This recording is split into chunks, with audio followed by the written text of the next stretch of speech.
Здравствуйте, самые лучшие зрители! Меня зовут Полина. Я знаю, что многие мастерицы боятся шить из лоскутков, потому что везде нужен точный крой. Но есть замечательная техника работы Crazy.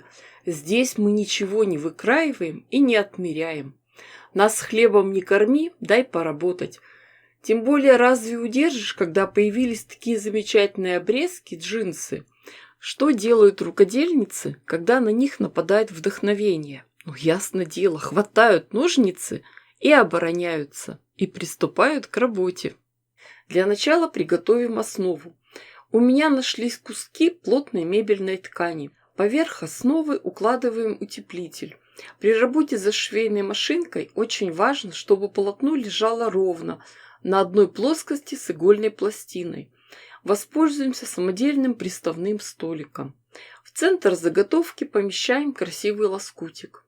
Сегодня у меня треугольник, но это может быть и любой другой многогранник. Начинаем потихоньку обшивать его со всех сторон. Ничего заранее не выкраиваем, работаем с тем, что есть. Ткани у нас плотные и упругие, поэтому лучше сразу прижимать их машинной строчкой. Сначала отстрачиваем деталь, потом прошиваем декоративным швом. Самое главное, не бойтесь шить. Делаем мы вещи утилитарные, которыми будем пользоваться каждый день в быту. Это наша любимая техника Crazy. Ткани специально не подбираем. Что попалось под руку, то и шьем. Но знаете, заметила, что на результат влияет наше настроение. Получается своеобразная цветотерапия. Все ткани у нас одинаковой плотности. Шьем мы по основе, и все прекрасно, ровно ложится. Прошили деталь, отогнули, закрепили, прострочили еще раз, потом ушли на свободное место. И так потихоньку заполняем всю заготовку. В конце можно прошить по краю.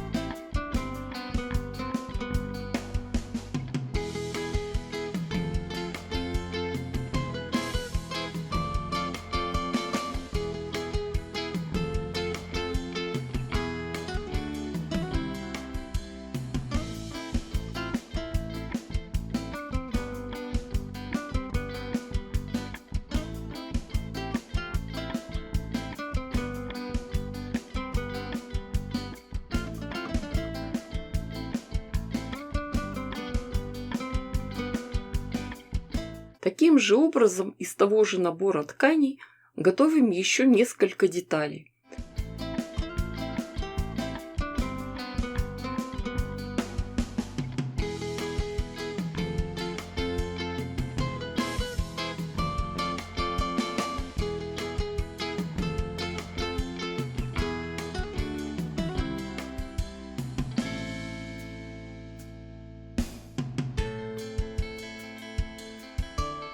Получилось у нас несколько заготовок. Цвет ткани везде похожий, но узоры разные. Обязательно проутюживаем наши детали, а затем подравниваем и отрезаем лишнюю ткань. Смотрите, какие очаровательные заготовки у нас получились. Толстенькие, плотные, простеганные. Для коврика самое то. А теперь главная интрига. Как же их соединить вместе в одно полотно? Нам на помощь придут бейки. Прямые полоски ткани для лицевой стороны шириной 5 см, для обратной ширина бейки 3 см. Дальше все блоки разложим в нужной последовательности. Объясняю работу с бейками. Широкую бейку складываем вдоль пополам, приставляя ее к лицевой стороне детали. А с обратной стороны прикладываем узкую бейку и на швейной машинке прошиваем всю конструкцию одним швом.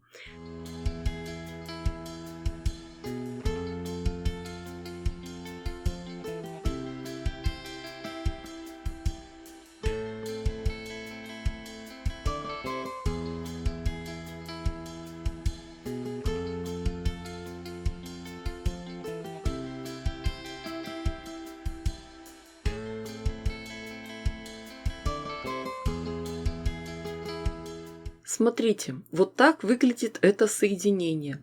На следующем шаге мы разворачиваем нижнюю бейку и присоединяем к ней следующую заготовку.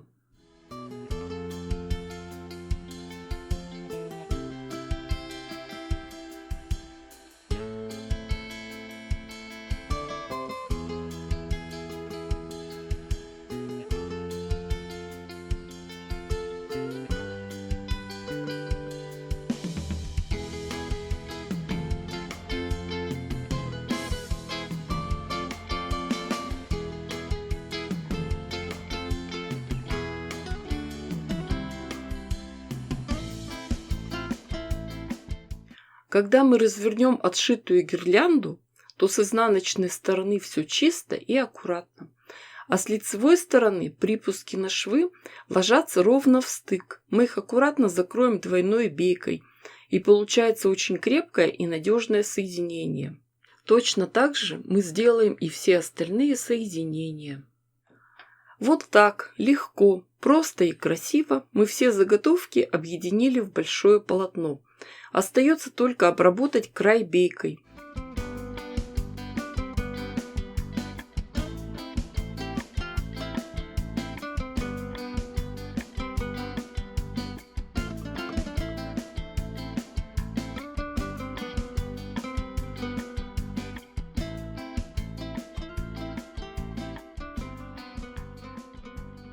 И получился у нас замечательный, плотный, тяжелый, простеганный коврик.